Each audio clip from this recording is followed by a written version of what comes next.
Hello everyone. So today we are going to learn about the concept of thermodynamics of class 11 physics. When we talk about the thermodynamics, thermo means heat and dynamic means motion. It is a branch of physics in which we learned about the concept of motion of heat, what are the factors are responsible for it and what are the factors are affected by it. How the motion of heat responsible for change the state, let's discuss over here. When we talk about the solid particles are very close to each other and they have large intermolecular force of attraction between them. So when they absorb the heat from the surrounding, they convert heat energy into the form of kinetic energy and now they are able to move. Due to it, the intermolecular force of attraction between them will be reduced due to they convert into the form of liquid. When we talk about the liquid particles, they have less intermolecular force of attraction as compared to solid but large as compared to gases. So when they absorb the heat from the surrounding, they convert heat energy into the form of kinetic energy of the molecule and now they are able to move in any random direction and get converted into the form of gases. So just see, this is how we can say that more heat absorption means more kinetic energy.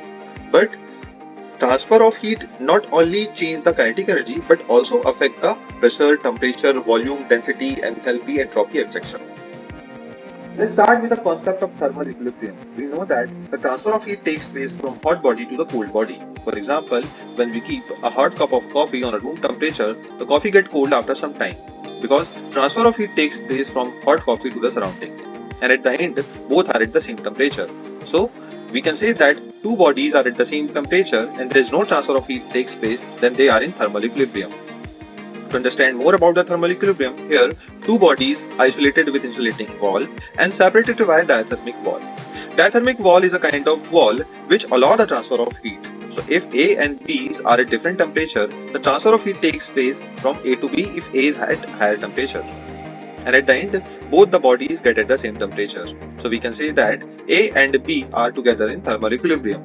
Similarly, if we replace this diathermic wall with adiabatic wall is a kind of wall which does not allow the transfer of heat. So if A and B are at different temperature, there is no transfer of heat takes place and we can say that A and B are separately in thermal equilibrium. Here we have Zeroth Law of Thermodynamics.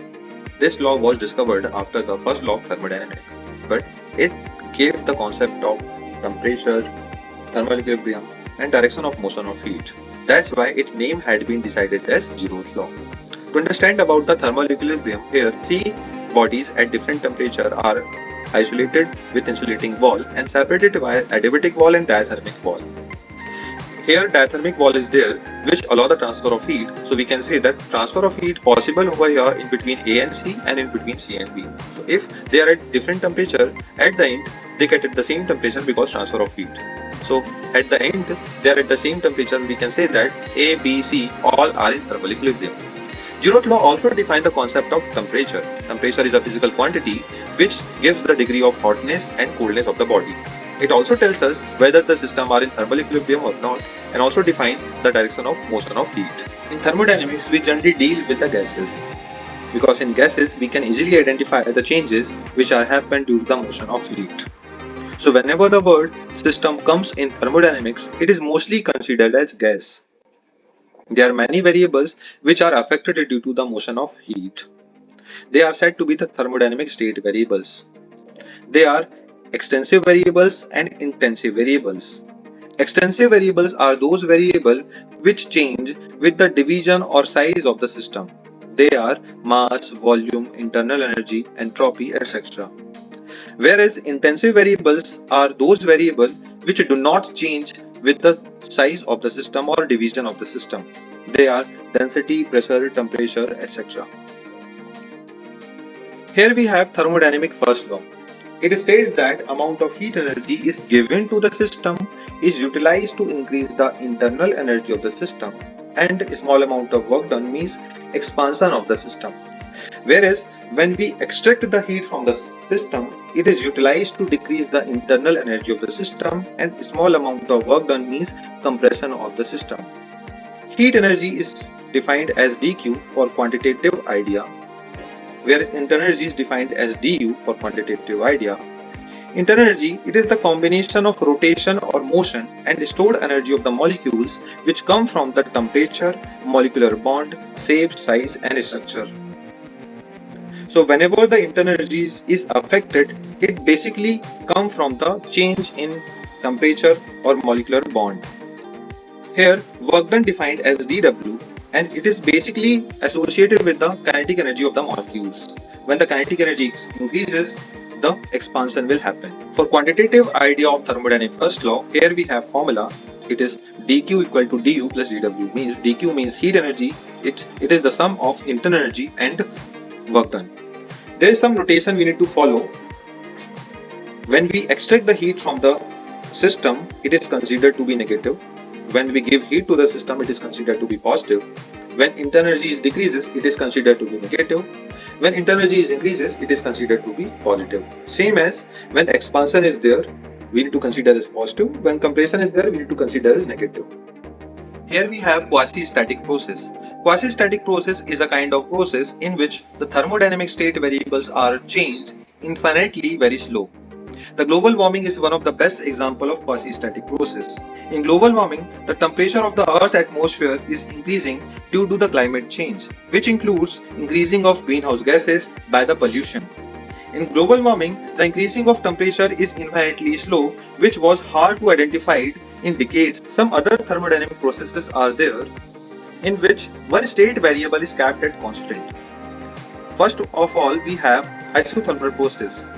It is a kind of process in which when we give heat to the system, the temperature remains constant while changing pressure and volume.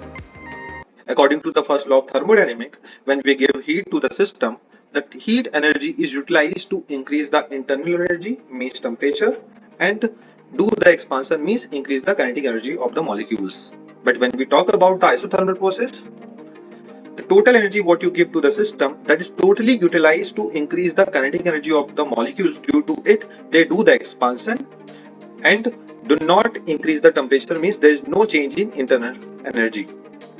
The best example of isothermal process we have melting of ice.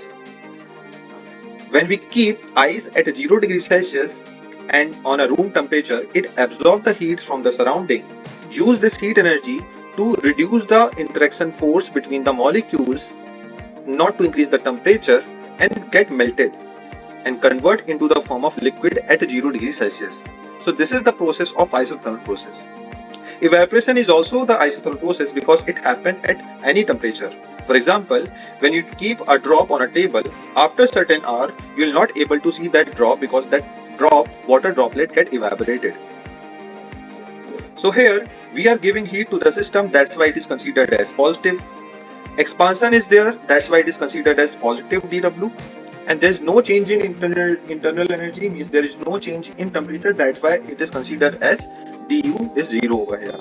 So according to the thermodynamic first law equation, our equation will become just like dq equal to dw. Means whatever the energy you give to the system, that is totally utilized to do the expansion. Next process we have adiabatic process. As we know, adiabatic wall, it is a kind of wall which does not allow the transfer of heat. Similarly, adiabatic process is a process in which there is no transfer of heat takes place while changing pressure and volume. Just understand this animation over here. When we compress the piston, means pressure will increases, the volume will decreases, and as the molecules are not able to get sufficient space, so their kinetic energy get converted into the form of heat energy. Due to it, temperature increases or internal energy increases. When we do the expansion, the volume will increases, pressure will reduces, and molecules convert heat energy into the form of kinetic energy, and now they are able to move, and temperature will decreases. The best example of adiabatic process is air pump. When we fill air in our bike or bicycle with air pump, after some times, the cylinder of the air pump get warmed. This has happened because when we compress the piston of air pump, the air molecules are not able to get sufficient space to move, so their kinetic energy get converted into the form of heat energy. They warm the cylinder, and it is a sudden process, that's why they are not able to get sufficient time to transfer the heat to the surrounding. Sudden bursting of tire is also the example of adiabatic process. Expansion of steam engine, expansion of internal combustion engine is also the example of adiabatic process. As there is no transfer of heat takes place, that's why the dq considered to be 0. As when we do the compression, so work done considered to be negative. As While doing compression, the internal energy or temperature is increasing, that's why it is considered to be positive. So according to the thermodynamic first law, first equation, we need to write 0 equal to minus dW plus du, or we can write dW equal to du. This means that whatever work done we'll do on the system, that is totally utilized to increase the internal energy or increase the temperature. Next process we have isochoric process. It is a kind of process in which when we give heat to the system, the volume remains constant while other state variables are changed. Just understand this animation over here. When we give heat to the system, the total heat is utilized to increase the internal energy of the system as the volume is constant, so there is no expansion is happened. This concept we utilize in our pressure cooker to cook our food in very less time. So when we cook our food in pressure cooker, we give heat to the pressure cooker, the total heat is utilized to increase the temperature. Due to it, our food get cooked in very less time. And when we draw the graph between pressure and volume, we'll get a straight line which is parallel to the pressure axis as the volume is constant over here.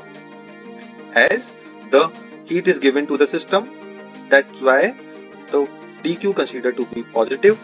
There is no expansion or there is no compression, means there is no change in volume. That's why that the work done considered to be zero. As internal energy or increase in temperature is there, that's why the du considered to be positive. So our thermodynamic equation become just like this: dq equal to du, means whatever the heat energy you give to the system, that is totally utilized to increase the internal energy or increase the heat energy of the system. Next process we have isobaric process. It is a kind of process in which when we give heat to the system, the pressure remains constant while the other state variables are get changed. Just understand the animation over here. As we are giving heat to the system, the internal energy or temperature is increasing while doing expansion to make the pressure constant over here. So if we draw the graph between pressure and volume, we'll get the straight line which is parallel to the volume axis, which shows the pressure is constant over here. The example of isobaric process is again pressure cooker, but when the pressure get opened. When we cook our food inside the pressure cooker, the temperature increases as well as pressure is also increases inside it. To make the pressure constant, vessel get opened, release some pressure and make the pressure constant inside the pressure cooker. And this is how our food get cooked early. If we give heat to the system over here, that's why it is considered to be positive dq. Internal energy is increases or temperature is increases, that's why du is also considered to be positive. And expansion is happening, that's why the work done means dw is also considered to be positive. So here our thermodynamic equation will become just like this. As we are giving heat to the system, that's why dq would be positive, which is equal to dw and du. It means that whatever amount of heat energy you give to the system, that is totally utilized to increase the internal energy as well as do the expansion.